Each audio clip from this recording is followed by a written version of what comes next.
I'm gonna show you the fundamentals of creating a stiletto sculptured nail. First thing we do is we're going to remove the tab. I'm gonna place it underneath to give a little bit of support. And what we're gonna do is we're gonna pre-pinch the form all the way pointed, just like this. Okay, as you can see the front end, I try to get everything basically set. And then what this is going to do is it's going to allow me to open up the form. Now you can see when I'm holding the form here, I'll open this up, right, to flatten this edge out. But if I pull, you see how flat it gets? Perfect, right? This is going to allow me to get underneath the free edge, and then I could use my hand to lift this up and try to get the form as flush to the free edge as I possibly can.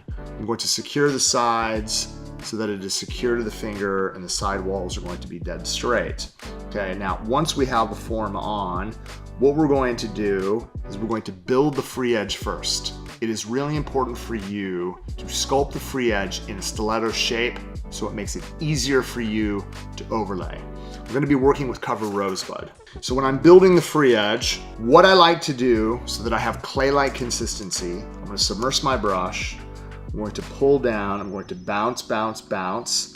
I'm going to release the liquid from the back end of the brush. This is going to allow me to set this to the form without it running all over the place. Now what I'm going to do is I'm going to walk it from the top. I'm going to get it even with the side, and from the top end of this bead, I'm going to slowly walk this to the corner to get an attachment. Go back over the top. Get this again. Walking it from the top is going to get me to attach it to that front end. Now, at this point, what I can do, I can continue to stretch the product by brushing it forward, and notice that I'm trying to stretch this out to a point so that I could use the side of my brush and get this as pointed as I can all the way to the front of the form. Boom, just like this. Okay, now again, by using the side of the brush, I'm going to use this again to mold the shape to a pointed form. Okay, once I have an even structure from side to side, I'm going to begin my overlay. And you can see from the side, look at this. And this is really important when you're looking at this at the form. Do you see how straight the growth channel is? All the way from this corner, all the way to the very, very front of the tip. All right, so what we're gonna do, this is really important. Once I have the shape, I'm going to submerge my brush, and we're gonna start from the cuticle area first. I'm gonna submerge my brush, I'm going to lightly tap, I'm gonna pull down, bounce, bounce, bounce, bounce. 1, 2, 3, around 4. I'm going to set this down with the finger pointed down towards the towel, and I'm going to use a light sliding motion around the perimeter of the nail so that I could get it absolutely tight. As the bead starts moving past the stress area, notice where I pull. From the front of the bead all the way down towards the tip, wipe my brush. As I start pulling through, notice how everything starts blending into the tip.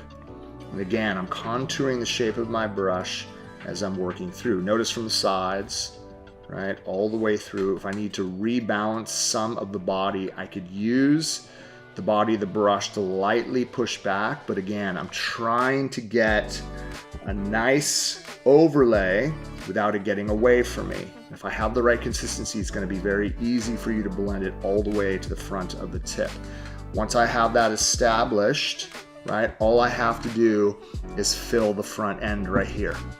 So I'm going to submerge my brush.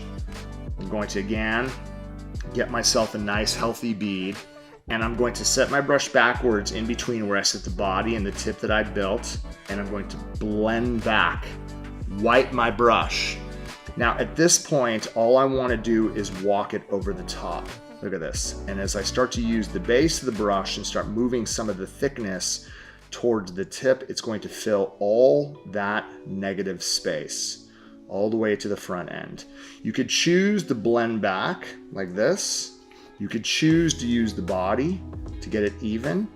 But again, once it's in place, all you have to do is use the body of the brush, kind of walk it over the top to fill in all that space. And as you can see, we've built out the perfect stiletto shape. We're gonna wait till this dries and file into perfection. All right, the product is dry. We're going to remove the form.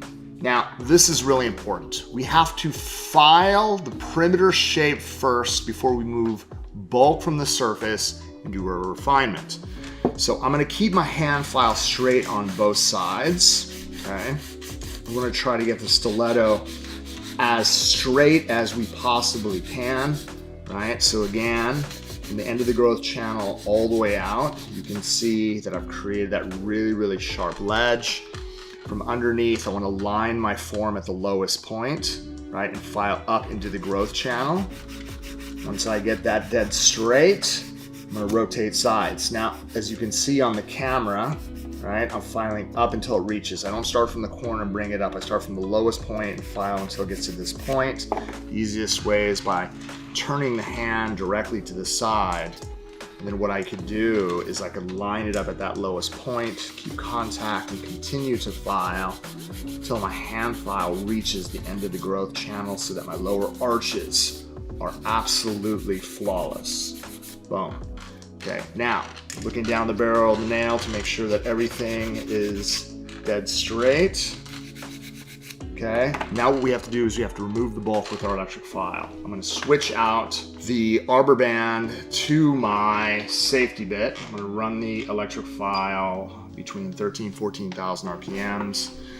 And what I like to do is take a look at the side profile, right? And then I don't really have to do that much work. I'm just really going to file down the barrel so that I get that really nice arch.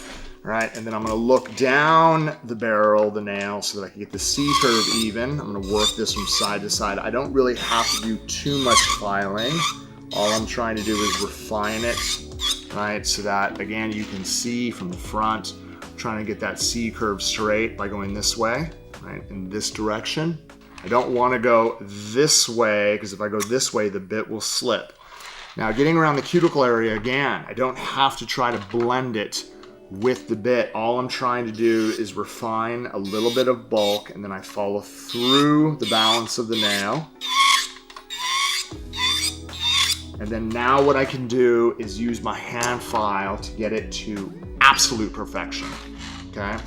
So at this point, I'm gonna run my hand file around the perimeter of the nail to get the cuticle areas flush. I'm gonna follow down my left side to make sure that it's dead even. I'm gonna do my right side. All right, and then last but not least, once I actually have this all refined and perfect, I'm always going to look at the client profile. I want to look down this platform right here, and then what I could do is I could get my sides even, and then just the tip. I just want to make it, I don't have to make it razor sharp. I just want to round it off so that it's soft enough, it doesn't hurt anybody. I can make a peace sign. I could rest my hand file in between my knuckles, and then I can hold the file on the surface. And then what we can do is we can get the client profile and try to get it again as even as we can from side to side. All right. All right. Again, looks really, really good. What we're gonna do is we're going to apply protein bond over the finished surface. That way, when you're applying your top coats over